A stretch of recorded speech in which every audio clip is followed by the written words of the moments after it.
ওর মরার সব ব্যবস্থা আমি করে ফেলেছি। নে এবার এটা খেয়ে আমাকে উদ্ধার কর। নে ওর খা, খা বলছে, খা খা, খেতে বলছি না, খা। খাস না কেন? এই বৃষ্টি! খা কিন্তু। এই আশরাফ, তুমি? হ্যাঁ আমি। তুমি এরকম হাতে পানি নিয়ে আমার বাবার সাথে চোরাচুরি কেন করতেছো? কি হয়েছে?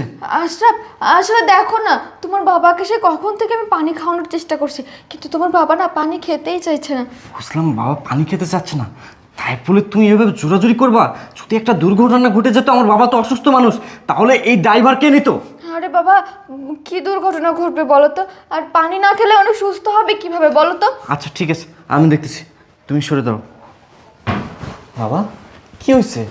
তুমি পানি কেন খাচ্ছ না? তোমার বৌমা তো তোমার ভালোর জন্য তোমার জন্য পানি নিয়ে এসছে, আর তুমি কেন খাচ্ছ না বলো তো?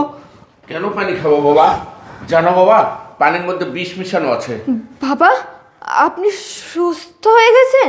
হ্যাঁ, আমার বাবা অনেক আগে সুস্থ হয়ে গেছে। ওই যে কথা নাই, আল্লাহ চাইলে সবই সম্ভব, আল্লাহ যদি না চান তাহলে একটা গাছের পাতা পর্যন্ত নড়ে না। হয়েছে কি, তুমি কি ভাবছো দিনের পর দিন আমার এই বাবার সাথে অত্যাচার নির্যাতন করে যাবা? তাকে ওষুধ পর্যন্ত খেতে দিবে না, তাকে খাবার পর্যন্ত দিবে না, তাকে মারার প্রাণ করে যাবা? আমরা কিচ্ছু জানতে পারবো না, কিচ্ছু ধরতে পারবো না। আফসোস বৃষ্টি, তোমার এই চিন্তাটা ভুল।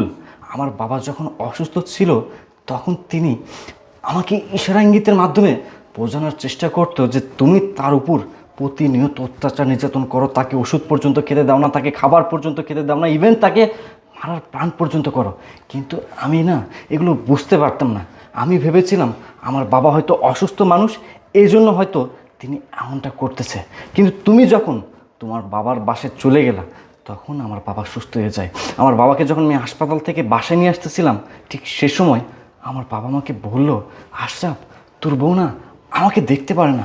বিশ্বাস কর আশরাফ, তোর বউ প্রতিনিয়ত আমার উপর অত্যাচার নির্যাতন করে, আমাকে মেডিসিন দেয় না, আমাকে খেতে দেয় না, ইভেন আমাকে মারার প্ল্যান পর্যন্ত করে। বৃষ্টি, বাবার মুখে যখন এই কথাগুলো শুনছিলাম না, তখন আমার মাথা থেকে আকাশ ভেঙে পড়লো। আমি বিশ্বাস করতে পারতেছিলাম না আসলে কথাগুলো সঠিক না বেঠিক। কারণ আমি তো তোমাকে ভালোবাসি, তোমাকে অন্ধের মতো বিশ্বাস করি, আর আমি তোমাকে ভালোবেসে বিয়ে করে নিয়ে আসছি। এগুলো বিশ্বাস করারই কথা না। আশরাফ দেখো, তোমার কোথাও ভুল হচ্ছে। বাস আমি বাস, আমাকে আরও কিছু কথা বলতে দাও। আমি তো এখনো ফিনিশিংই দিতে পারলাম না। এতক্ষণ তো নাটক হয়েছে, নাটকের ফিনিশিংটা তো আমাকে দিতে হবে তাই না? যখন বাবার মুখে কথাগুলো শুনছিলাম না, তখন আমি এসে কাজের ছেলেকে বলি, শোন এখন থেকে তুই